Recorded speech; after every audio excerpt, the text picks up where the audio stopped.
The old lady lifted a black velvet bag from her sewing box, loosened the cord, and took out a silver Smith & Wesson revolver. With a smile any other old lady would bestow on a new grandchild, she murmured, "Little beauty." Then, slick as a gunslinger in the Old West, she twirled the weapon twice around her trigger finger, turned at surprising speed, steadied her grip with her free hand, and took aim at her reflection in the dressing-table mirror. 3 explosive bursts came not from the gun, but from the corner of her mouth. She held the pose for 5 more seconds. "And cut. Well done, Daisy." "Is that it?" the old lady inquired. "That's it, darling, and a very good hit, as always." "Am I free to go?" "For you, Daisy, it's a wrap."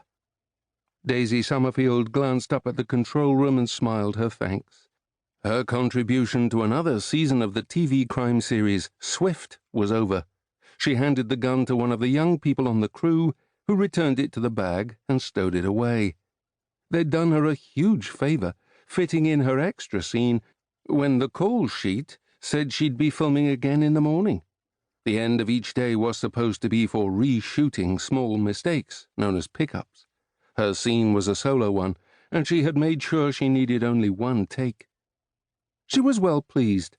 Instead of spending another night in the hotel, she was going home. Richmond, in Surrey, was more than 2 hours' drive from the Bottle Yard Studios in Bristol. Vicky, the ever-reliable production assistant, would order a car, and by the time Daisy had cleaned off the makeup and changed into her own clothes, her driver would be waiting. The gun-twirling trick had taken hours of practice with an imitation weapon they'd given her, a perfect replica of the Smith & Wesson. She had professional pride in getting things right. She hadn't ever handled a firearm before getting the role of Caitlin Swift's ex-gangster mother.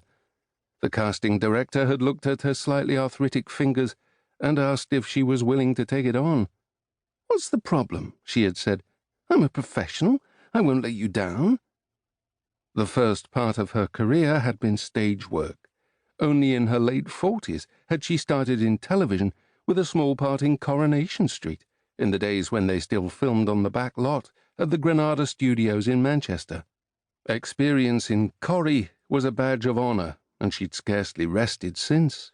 Never a starring role, but enough speaking parts to make her a familiar face and give her a comfortable lifestyle in a nice house in Surrey stuffed with period furniture.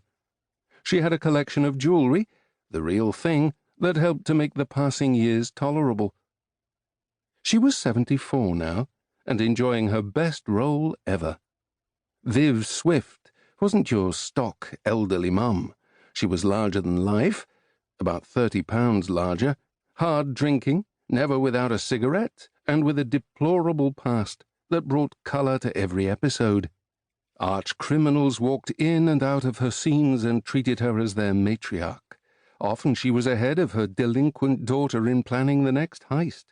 And the viewers loved it. She got fan mail from scores of elderly ladies who believed she really did know how to rob a bank and wished they had the nerve to do the same.